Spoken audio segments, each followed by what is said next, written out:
Firman Tuhan Harian. Alkitab adalah catatan sejarah tentang pekerjaan Tuhan di Israel dan mencatat secara rinci banyak nubuat para nabi kuno serta beberapa ucapan Yahweh dalam pekerjaannya pada masa itu. Karena itu, semua orang memandang kitab ini sebagai kitab suci karena Tuhan kudus dan agung. Tentu saja, ini semua karena penghormatan mereka kepada Yahweh dan pemujaan mereka kepada Tuhan. Orang merujuk pada kitab ini dengan cara demikian semata-mata karena makhluk Tuhan sangat memuja pencipta mereka. Bahkan ada orang-orang yang menyebut kitab ini kitab surgawi. Sebenarnya, kitab ini hanyalah catatan manusia. Kitab ini tidak dinamai oleh Yahweh sendiri. Begitu pula bukan Yahweh sendiri yang membimbing pembuatannya. Dengan kata lain, penulis kitab ini bukanlah Tuhan, tetapi manusia. Kitab suci hanyalah gelar kehormatan yang diberikan kepadanya oleh manusia. Gelar ini tidak diputuskan oleh Yahweh dan Yesus setelah mereka berdua berdiskusi. Gelar ini tidak lebih dari gagasan manusia. Karena kitab ini tidak ditulis oleh Yahweh, apalagi Yesus. Sebaliknya, kitab ini adalah catatan dari banyak nabi, rasul, dan pelihat zaman dahulu, yang disusun oleh generasi-generasi selanjutnya menjadi sebuah kitab tentang tulisan-tulisan kuno yang bagi orang tampaknya sangat kudus. Sebuah kitab yang mereka yakini mengandung banyak misteri mendalam dan tak terpahami yang menunggu untuk disingkapkan oleh generasi-generasi mendatang. Dengan demikian, orang bahkan lebih cenderung untuk percaya kitab ini adalah kitab surgawi. Dengan penambahan 4 Injil dan kitab Wahyu, sikap orang terhadap kitab ini sangat berbeda dari kitab lain manapun. Karena itu tidak ada yang berani membedah kitab surgawi ini, karena kitab ini terlalu sakral. Mengapa? Tidak lama setelah membaca Alkitab, orang dapat menemukan jalan yang tepat untuk melakukannya. Mengapa mereka bisa memperoleh banyak hal yang dahulu tidak mereka mengerti? Pada saat ini, aku membedah Alkitab dengan cara ini dan hal itu tidak berarti aku membenci Alkitab atau menolak nilai Alkitab sebagai rujukan. Aku sedang menjelaskan dan menerangkan tentang nilai yang melekat pada Alkitab dan asal-usul Alkitab kepadamu agar engkau tidak tetap berada dalam gelap. Orang memiliki begitu banyak pandangan tentang Alkitab, dan kebanyakan pandangan itu salah. Membaca Alkitab dengan cara ini bukan saja mencegah mereka memperoleh apa yang seharusnya, tetapi yang lebih penting, itu menghambat pekerjaan yang ingin aku lakukan. Ini adalah gangguan yang sangat besar untuk pekerjaan di masa yang akan datang, dan hanya menawarkan kelemahan, bukan kelebihan. Jadi, yang aku ajarkan kepada engkau hanyalah pokok dan kisah yang ada di dalam Alkitab. Aku tidak meminta agar engkau tidak membaca Alkitab, atau agar engkau pergi berkeliling sambil menyatakan Alkitab benar-benar tak bernilai, tetapi agar engkau memiliki pengetahuan dan pandangan yang benar tentang Alkitab. Jangan berat sebelah.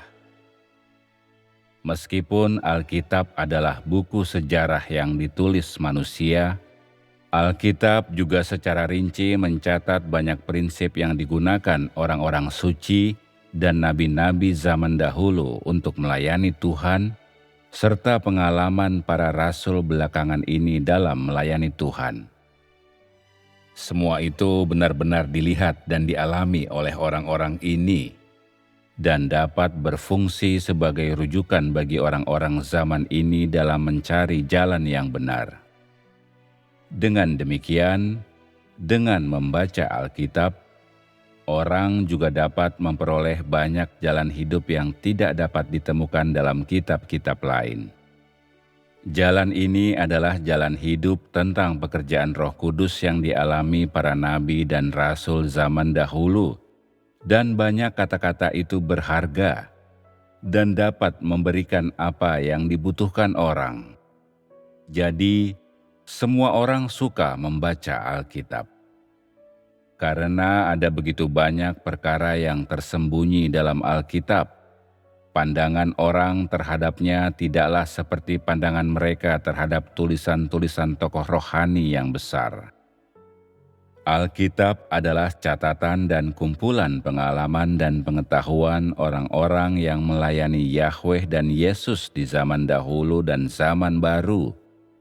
Dan dengan demikian generasi selanjutnya dapat memperoleh banyak pencerahan, penerangan, dan jalan pengamalan darinya.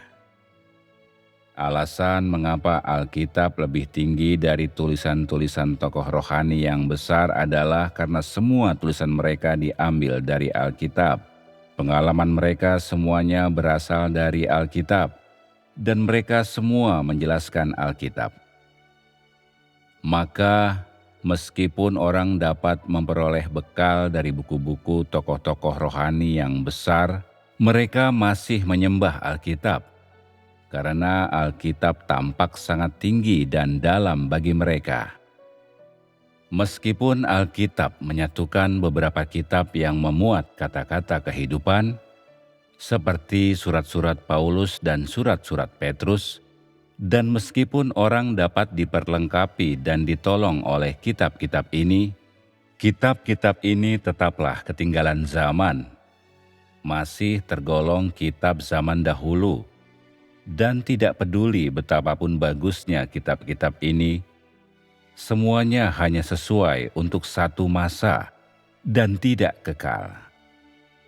Pekerjaan Tuhan selalu berkembang dan tidak dapat berhenti pada zaman Paulus dan Petrus, atau selalu tetap tinggal pada zaman kasih karunia di mana Yesus disalibkan.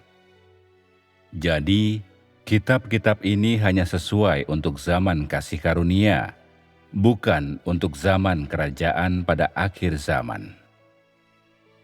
Kitab-kitab ini hanya dapat memperlengkapi orang-orang percaya pada zaman kasih karunia, bukan orang-orang suci pada zaman kerajaan, dan tidak peduli betapapun bagusnya kitab-kitab ini, semuanya tetaplah usang. Sama halnya dengan pekerjaan penciptaan Yahweh atau pekerjaannya di Israel. Betapapun hebatnya pekerjaan ini, ia tetap ketinggalan zaman, dan akan tiba saatnya pekerjaan itu berlalu. Pekerjaan Tuhan pun sama. Pekerjaan ini hebat, tetapi akan tiba saatnya pekerjaan itu berakhir. Pekerjaan itu tidak bisa selalu tinggal di tengah-tengah pekerjaan penciptaan atau di antara pekerjaan penyaliban. Tidak peduli betapapun meyakinkannya pekerjaan penyaliban, tidak peduli betapapun efektifnya pekerjaan itu dalam mengalahkan iblis, pekerjaan tetaplah pekerjaan, dan zaman tetaplah zaman.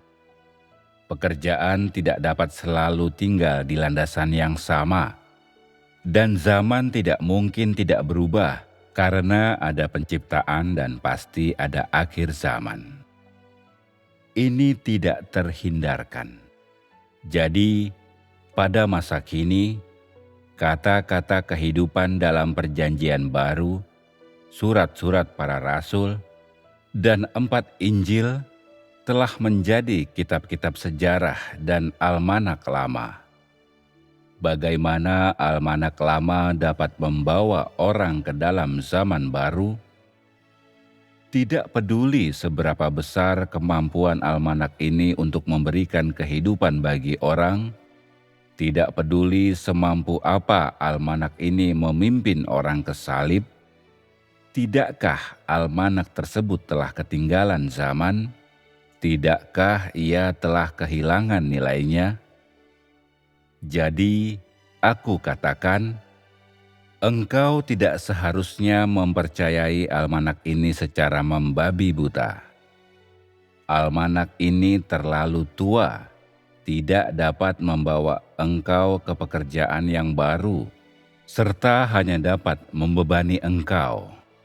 Almanak ini bukan saja tidak dapat membawa engkau ke pekerjaan yang baru dan jalan masuk yang baru, tetapi malah membawa engkau ke gereja-gereja agama zaman dahulu.